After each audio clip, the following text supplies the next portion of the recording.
बहू रानी, रानी, मुझे शादी करने का मन कर रहा है। मुझे लगता है कि मुझे अब शादी कर लेनी चाहिए। तुम बताओ मुझे क्या करना चाहिए। पूरी करोगी तो आज रात मेरे कमरे में आना, जल्दी आना भूलना मत। सुरजी, मैं आपके पास आ जाऊंगी। आप जो चाहे कर सकते हैं, मैं हर इच्छा पूरी करूंगी। लखनऊ का एक बूढ़ा व्यक्ति हरिहर अपने बेटे विक्रम को रुखसत कर रहा था। विक्रम को सिंगापुर में नौकरी मिल गई। वापसी पर विक्रम ने अपनी खूबसूरत बीवी कामिनी को अपने बाप के हवाले कर दिया। हरिहर का चेहरा खुशी से लबरेज था। विक्रम ने बीवी का हाथ पकड़कर कहा, बाबा, कामिनी का ख्याल रखना, वह बहुत संवेदनशील है। हरिहर ने कहा, बेटा फिक्र ना करो, मैं कामिनी को अपनी बेटी की तरह प्यार करूंगा। विक्रम ने कामिनी को गले लगाया और एयरपोर्ट की तरफ रवाना हो गया। अगले दिन जब कामिनी अपने ससुर को चाय पेश कर रही थी तो हरिहर ने कहा, बहू यहां आकर मेरे पास बैठो, मुझे तुमसे कुछ कहना है। हरिहर ने कहा, बहू पता नहीं क्यों, लेकिन मैं इन दिनों बहुत तन्हा महसूस कर रहा हूं। मैं चाहता हूं कि कोई मेरे साथ रहे, मेरी तन्हाई बांटे और मुझे खुश रखे। मेरा ख्याल है कि मुझे दोबारा शादी करनी चाहिए। कामिनी ने धीरे से कहा, पापा, आप क्या बात कर रहे हैं? मैं यहां आपका ख्याल रखने, आपको खुश रखने के लिए हूं। आप जो कहेंगे मैं वही करूंगी। हरिहर के चेहरे पर मुस्कुराहट फैल गई। वह उठकर धीरे धीरे कामिनी के पास बैठ गया। उसने कामिनी के कंधे पर हाथ रखकर कहा, ठीक है बहू, देखते हैं कि आप मुझे खुश रखने के लिए क्या कर सकती हैं। कामिनी ने हल्की सी मुस्कुराहट के साथ कहा, पापा, जल्दी क्या है, अब हम दोनों इस घर में अकेले हैं। मैं आपको रात को एक खास तोहफा दूंगी। यह कहकर वह चाय का बर्तन उठाकर किचन में चली गई। हरिहर उसकी पीठ को देखकर मुस्कुरा रहा था। अब वह अक्सर छुप छुप कर कामिनी की तरफ देखता। जब वह झाड़ू देती, कपड़े धोती या घर का काम करती तो वह कहता, बहू, ये दुपट्टा उतार दो ताकि काम करने में आसानी हो। हरिहर की नजरें शिकारी की तरह उस पर जमी हुई थीं। एक रात वह धीरे धीरे अपने कमरे से निकला और कामिनी के कमरे की तरफ बढ़ गया। कामिनी आईने के सामने खड़ी थी। उसका दुपट्टा धीरे धीरे उसके कंधे से फिसल रहा था। अचानक कदमों की आवाज सुनकर कामिनी चौंक गई। वह डरते डरते पीछे मुड़ी और बोली, पापा, क्या हुआ? क्या आपको किसी चीज की जरूरत है? हरिहर धीरे धीरे आगे बढ़ा, लेकिन अचानक उनका पांव फिसल गया। क्या शायद उसने जानबूझकर गिरने का बहाना बनाया हो? वह सीधा कामिनी की बाहों में गिरा और वह दोनों बेड पर गिर गए। कामिनी का दिल तेजी से धड़कने लगा। वह डरते डरते उठी, दुपट्टा लेकर बोली, पापा, वह क्या था? हरिहर ने धीरे से कहा, बाबू, मुझे माफ कर दो, मेरा पांव फिसल गया। दरअसल मैं सिर्फ अपनी दवा मांगने आया था। कहां रखी थी? लेकिन उसकी आंखों में अब भी वही रहस्यमयी चमक थी। कामिनी के दिल में एक तूफान उठ रहा था। वह जल्दी से बोली, पापा, आप अपने कमरे में जाइए, मैं दवा लेकर आती हूं। और वह जल्दी से कमरे से निकल गई। शाम को जब कामिनी अपने शौहर विक्रम से वीडियो कॉल पर बात कर रही थी तो उसकी आवाज में वही पुराना प्यार था, वही नरमी थी। वह अपनी बातों से विक्रम को हंसाती, कभी नए कपड़े पहनती, कभी वीडियो बनाकर विक्रम को भेजती। वह हंसते हुए विक्रम को चूमती और अपने दिल की बात करती। लेकिन उसे क्या मालूम था कि हरिहर खिड़की के पीछे से यह सब देख रहा था। उसकी आंखों में हवस की आग उठी थी और उसका चेहरा गुस्से और जलन से लाल हो रहा था। वह खामोशी से वहां से हट गया, लेकिन उसके दिल में कुछ और ही चल रहा था। अगले दिन कामिनी अपने कमरे में अपने मोबाइल पर व्यस्त थी कि अचानक बाहर से किसी औरत के ठाके की आवाज आई। वह हैरान हुई और फौरन बाहर निकल आई। हरिहर अपने सामने एक खातून से हंसते हुए बातें कर रहा था। कामिनी ने हैरत और गुस्से से पूछा, पापा, ये औरत कौन है? हरिहर ने इत्मीनान से जवाब दिया, बहू क्या? मैंने आपको नहीं कहा था कि मैं दोबारा शादी करना चाहता हूं। इन खातून को प्रस्ताव मिलते हैं। मैंने उनसे कहा है कि मेरे लिए एक अच्छी खूबसूरत बीवी तलाश करें। उसकी आवाज में एक अजीब शान और सुकून था। यह सब एक चाल थी, जैसे हरिहर जानबूझकर कामिनी को परेशान कर रहा हो। कामिनी के दिल में गुस्सा उठ गया। उसका चेहरा लाल हो गया, लेकिन वह बिना कुछ कहे वापस अपने कमरे में चली गई। कामिनी के दिल में एक तूफान बरपा था। वह नहीं चाहती थी कि हरिहर दोबारा शादी करें, क्योंकि वह हरिहर की बेहिसाब दौलत और जायदाद के बारे में सोच रही थी। हरिहर की शादी हुई तो सारी दौलत नहीं, बीवी के नाम हो जाएगी और कामिनी के हाथ खाली हो जाएंगे। यह खौफ उसे रात की खामोशी में हरिहर के कमरे में ले आया। वह दूध का गिलास हाथ में लेकर दरवाजे पर दस्तक देने लगी। हरिहर बेड पर लेटा हुआ था। उसके हाथ में एक पुराना खत और कुछ तस्वीरें थीं जिन्हें वह गहरी सोच में देख रहा था। दरवाजे की आवाज सुनकर उसने फौरन वह खत और तस्वीरें तकिए के नीचे छिपा दी। कामिनी धीरे से अंदर आई। उसकी आवाज में एक अजीब सी नरमी थी। पापा, आप थक गए होंगे, क्या मैं आपके सिर की मालिश करूं? हरिहर ने खामोशी से सिर हिलाया। कामिनी ने जानबूझकर अपना स्कार्फ फर्श पर गिरा दिया और अपने सिर की मालिश करते हुए धीरे धीरे अपना सिर हरिहर के सीने पर रख दिया। हरिहर के जिस्म में हल्की सी कंपी थी। उसने घबरा कर कहा, बहू, ये क्या कर रही हो? कामिनी ने मीठी आवाज में कहा, पापा, मैं बस आपके दिल को तसल्ली दे रही हूं। मैं तुम्हें खुश कर रही हूं। तुम फिक्र ना करो। जब तक मैं यहां हूं, तुम्हें दूसरी शादी की जरूरत नहीं पड़ेगी। हरिहर की आंखों में एक अजीब सी चमक नजर आई। उसने कामिनी को बाहों में पकड़कर धीमी आवाज में कहा, बहू, अगर तुम मेरी ख्वाहिश पूरी करती रहो तो मैं तुम्हें सब कुछ दूंगा, मेरा माल, मेरी जायदाद। हरिहर धीरे से उठा। उसके कदम खामोशी में हल्का सा शोर कर रहे थे। वह सीधा कामिनी के कमरे में गया और वहां तलाश करने लगा। उसकी आंखें हर कोने में तेजी से घूम रही थीं, जैसे वह किसी गहरे राज की तलाश में हो। आखिरकार उसकी नजर अलमारी पर पड़ी, जहां फूलों का एक छोटा सा कुलदान रखा हुआ था। हरिहर ने उसे उठाया, हाथ में घुमाया और उसके चेहरे पर एक खौफनाक रहस्यमयी मुस्कुराहट फैल गई।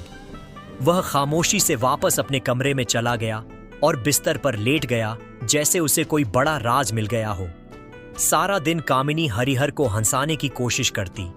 कभी वह उसका हाथ अपनी तरफ खींचती, कभी उसकी गोद में बैठ जाती और कभी उसके गले में बाजू डालकर उससे मुस्कुराकर बातें करती। लेकिन अब हरिहर हिचकिचा रहा था। उसकी नजरें कामिनी से मिलती, मगर वह फौरन मुंह फेर लेता, जैसे उसके दिमाग में कोई नया प्लान था। कामिनी उसकी ठंडी बेहिसी में उलझ गई, लेकिन उसने अपनी चालाकी जारी रखी। अगली रात कामिनी के कमरे से उसे दर्दनाक सिसकियों की आवाज आई। वहां आवाजें इतनी दर्दनाक थीं कि हरिहर, जो अपने कमरे में टहल रहा था, यह सुनकर कामिनी के कमरे की तरफ भागा। उसने दरवाजा खोला और डरी हुई आवाज में कहा, बहू, क्या हुआ? क्यों रो रही हो? क्या सब कुछ ठीक है? उसकी आवाज फिक्र से भरी हुई थी, जैसे उसे मालूम हो कि यह सिसकियां कोई मामूली बात नहीं। कामिनी बेड पर बैठी थी। उसका चेहरा आंसुओं से भीगा हुआ था। उसकी सरगोशियां मजीद बुलंद हो गई थीं, जैसे उसका दिल टूट गया हो। उसने सरगोशी की, पापा, आपने क्या किया? मेरी जिंदगी बर्बाद हो गई। मैं नहीं रही। तुमने मेरी इज्जत लूट ली है। उसकी आवाज दर्द और इल्जाम से भरी हुई थी। उसका दर्द और हरिहर का चेहरा पीला पड़ गया। उसका दिल खामोशी से भर गया। वह धीरे से आगे बढ़ा और कामिनी से कहा, बहू, बताओ, क्या हुआ? तुम ऐसी बात क्यों कर रही हो? कामिनी ने उसके आंसू पोंछे, लेकिन उसके रोने को और भी तेज कर दिया। पापा, मुझे सुबह से मछली आ रही है। मैं गर्भवती हूं और यह सब आपकी वजह से हुआ है। तुमने मेरी जिंदगी बर्बाद कर दी है। अब मैं दुनिया का सामना कैसे करूंगी? हरिहर डर गया। बहू, यह कैसे हो सकता है? मैंने कुछ नहीं किया। आप गलती पर हैं। उसकी आवाज साफ थी, मगर कामिनी ने उसे बीच में रोक लिया। पापा, मुझे लगता है आपकी याददाश्त बहुत कमजोर हो गई है। कल रात तुमने कमरे में वह सब कुछ किया जो एक शौहर अपनी बीवी के साथ करता है, और अब तुम बेगुनाह होने का ड्रामा कर रहे हो। कामिनी की आवाज आंसुओं से चीखों में बदल गई, जैसे वह पूरे मोहल्ले को जगाना चाहती हो। यह ड्रामा अब खतरनाक मोड़ पर पहुंच चुका था। हरिहर डर गया। वह अचानक उठा, दरवाजे की तरफ देखा, फिर कामिनी की तरफ मुतवज्जो हुआ और धीमी आवाज में बोला, ठीक है बहू, ठीक है, तुम ठीक कह रही हो, लेकिन तुम फिक्र ना करो, मैं सब कुछ संभाल लूंगा। आप जो कहेंगे वही होगा। उसकी आवाज में अब कबूलियत की एक अजीब सी चमक थी, जैसे वह अपना गुनाह कबूल कर रहा हो। उसने आगे बढ़कर कामिनी के कंधे पर हाथ रखा और कहा, लेकिन इस राज की खबर किसी को ना हो, वरना हम दोनों बर्बाद हो जाएंगे। कामिनी ने अपने आंसू पोंछते हुए हरिहर के कंधे पर सिर रखा और कहा, ठीक है ससुर, मुझे कभी अकेला मत छोड़ना। लेकिन अगली सुबह घर में ऐसा सदमा हुआ कि कामिनी का सारा जिस्म कांप गया। हरिहर घर में दाखिल हुआ तो उसके साथ एक खूबसूरत खातून भी थी, जिसने दुल्हन जैसा लिबास जेबे तन किया हुआ था। दोनों हंस हंस कर बातें कर रहे थे। कामिनी ने यह मंजर देखा तो उसका चेहरा गुस्से से लाल हो गया। वह चीख कर बोली, पापा, वह कौन है? हरिहर ने बड़े इत्मीनान से जवाब दिया, बहू, वह मेरी बीवी है। मैं शादीशुदा हूं। आज से वह तुम्हारी सास है। कामिनी को हैरत हुई। वह सोच में गुम थी। मैं उसे खुश रखने के लिए सब कुछ देने को तैयार थी। फिर उसने शादी क्यों की? उसकी आंखें गुस्से से लाल हो गईं। वह नरम मगर सख्त लहजे में बोली, पापा, मेरे कमरे में आ जाइए, मैं तुमसे बात करना चाहती हूं। वह जल्दी से अपने कमरे में चली गई। हरिहर कामिनी के कमरे में पहुंचा तो वह गुस्से में पागल हो रही थी। कहने लगी, पापा, आपने मुझे धोखा दिया है। अब मैं तुम्हें सच बताऊंगी। हरिहर ने नरम लहजे में कहा, बहू, पागल मत बनो। मैंने इसीलिए शादी की है कि यह औरत आपकी सेवा करेगी। अब आपको घर का कोई काम नहीं करना पड़ेगा। वह सारा काम करेगी। आप और मैं सिर्फ एक दूसरे से प्यार करेंगे। यह सुनते ही कामिनी का गुस्सा ठंडा हो गया। उसके चेहरे पर इत्मीनान और खुशी की मुस्कुराहट फैल गई। लेकिन कामिनी को क्या मालूम, उसकी जिंदगी में एक तूफान आने वाला था जो उसे तबाही के दहाने पर ले जाएगा। हरिहर की नई बीवी, जो इस घर की लौंडी से ज्यादा कुछ नहीं थी, कामिनी के पांव की मालिश करती, उसके सिर की मालिश करती और घर के सारे काम खामोशी से करती। कामिनी को लगा जैसे वह अपनी चालाकी पर जीत गई हो। कामिनी को ऐसा लगा जैसे उसने हरिहर की सारी दौलत और जायदाद अपनी मुट्ठी में ले ली हो। लेकिन हरिहर के चेहरे पर एक अजीब सी खामोशी थी। उसकी आंखों में हैरत और छुपा गुस्सा था, जैसे उसने कोई बड़ा राज पकड़ लिया हो। हरिहर अब कामिनी से दूर रहने लगा था। उसकी आंखों की ठंडक, उसके रवैया की बेहिसी सब कामिनी को छूने लगी। उसे लगा कि उसकी तमाम हरकतें अब बेअसर हो गई हैं। हरिहर की बेहिसाब दौलत और ताकत उसके हाथों से फिसल रही थी। एक दिन जब हरिहर अपनी नई बीवी के साथ काफी वक्त गुजार रहा था तो कामिनी ने उन्हें तन्हाई में रोक लिया। उसकी आवाज में जहर था। पापा, यह क्या हो रहा है? तुम मुझसे दूर क्यों रहते हो? आप अपनी बीवी को इतना वक्त देते हैं। क्या तुम्हें वह वादा याद नहीं जो तुमने मुझसे किया था? हरिहर ने एक लम्हे के लिए उसकी तरफ देखा और ठंडे लहजे में कहा, कामिनी, मुझे कुछ याद नहीं, जो चाहो करो। मैं अब तुम्हारी कोई बात नहीं सुनूंगा। कामिनी का चेहरा गुस्से से लाल हो गया। वह अपने कमरे की तरफ भागी। उसने दरवाजा मजबूती से बंद किया और कांपते हाथों से अपने शौहर विक्रम को बुलाया। उसकी आवाज सरगोशियों और गुस्से से भरी हुई थी। विक्रम, तुम जहां भी हो फौरन वापस आ जाओ। मेरी जिंदगी बर्बाद हो गई है। मेरी इज्जत लुट गई है। उसकी आवाज टूट रही थी। आपके वालिद, उसने मेरे साथ वह सब किया जो उसे नहीं करना चाहिए था।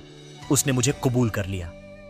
विक्रम, उसने तुम्हें जानबूझकर सिंगापुर भेजा है ताकि वह मुझे पीछे से ले आए। जैसे विक्रम के कानों में बिजली पड़ी तो उसकी सांसें तेज हो गईं। कांपती हुई आवाज में बोला, क्या कह रही हो कामिनी? बाप ऐसा नहीं कर सकता, झूठ मत बोलो। कामिनी ने गहरा सांस लिया और ठंडी आवाज में कहा, विक्रम, मैं तुम्हें सबूत भेज रही हूं, खुद ही देख लें। उसने अपना मोबाइल उठाया और वीडियो खोली जिसमें वह हरिहर के साथ कमरे में थी। उसका सिर उसके सीने पर पड़ा था। वही वीडियो जो उसने चुपके से कैमरा ऑन करके रिकॉर्ड की थी। वह वीडियो विक्रम की पूरी दुनिया को तबाह करने के लिए काफी थी। उसने वीडियो भेजी। विक्रम ने जैसे ही वह वीडियो देखी तो उसका दिल फट गया। उसकी सांसें रुक गईं। उसकी आंखों के सामने अंधेरा फैल गया। उसने कांपते हाथों से कामिनी को दोबारा बुलाया। कामिनी, मेरी जान, फिक्र ना करो। जितनी जल्दी मुमकिन हो मैं आ रहा हूं। बस थोड़ा इंतजार करो मेरे प्यारे। विक्रम की यह बात सुनकर कामिनी की आंखों में उम्मीद की हल्की सी चमक नजर आई। अगली सुबह घर बारूद के ढेर जैसा था। यह सिर्फ रोशनी की एक चिंगारी थी जो हर चीज को उड़ा देगी। हरिहर, उनकी अहलिया और कामिनी खाने की मेज पर नाश्ता कर रहे थे। कमरे में खामोशी थी। हरिहर के चेहरे पर सोच की तह छाई हुई थी। अचानक दरवाजे की घंटी बजी। एक तेज दिल धड़कने वाली आवाज। कामिनी की सांस रुक गई। हरिहर की आंखों में एक अजीब सी चमक नजर आई, जैसे वह इसी लम्हे का इंतजार कर रहा था। दरवाजे की घंटी फिर बजी। हरिहर ने उठकर दरवाजा खोला। विक्रम उसके सामने खड़ा था। उसकी आंखों में गुस्से की आग और दर्द की चिंगारी सुलग रही थी। कामिनी उछलकर उठ खड़ी हुई। वह भागकर विक्रम के गले लग गई। वह जोर जोर से रोने लगी। हरिहर ने आवाज धीमी करते हुए कहा, बेटा, तुम यहां क्या कर रहे हो? क्या सब कुछ ठीक है? तुम वापस क्यों आए? लेकिन इससे पहले कि वह अपना जुमला पूरा करता, विक्रम फट पड़ा। उसने बाप का गिरेबान पकड़ लिया। उसकी आवाज गुस्से से कांप रही थी। आप बाप नहीं हैं, आप एक हैवान हैं। तुमने मेरी मासूम बीवी की इज्जत लूटी, तुमने उसकी इज्जत लूटी। मैं तुम्हें जिंदा नहीं छोड़ूंगा। विक्रम ने उसे जोर से धक्का दिया। हरिहर जमीन पर गिर गया। कुछ लम्हों के बाद वह उठा, गहरा सांस लिया और सुकून भरे लहजे में बोला, बेटा, मुझे मार दो, मुझे अपनी जान से मार डालो, लेकिन पहले मेरी बात सुनो, फिर तुम मुझे जो भी सजा देना चाहते हो मुझे कूल है। हरिहर ने अपनी जेब से एक पुराना मोहरबंद खत निकाला और कुछ तस्वीरें विक्रम के हाथ में थमा दी। यह खत मेरे पुराने दोस्त ने भेजा था। इन तस्वीरों को देखो। आपकी बीवी इज्जतदार औरत नहीं है और यह वह सच है जो उसने मुझे बताई थी। विक्रम की आंखों में हैरत थी। उसने तस्वीरें देखी। कामिनी अजीब सी जगह रंग बिरंगे कपड़ों में यूं मुस्कुरा रही थी जैसे वह उसके कारोबार की मल्लिका हो। विक्रम का दिमाग भटक गया। बाप, ये क्या है? उसकी आवाज कांप रही थी। हरिहर ने गहरा सांस लिया और कहा, बेटा बताओ, जब आप सिंगापुर में थे तो कामिनी ने आपको कितनी बार फोन किया था? उसने कितनी बार वीडियो भेजी?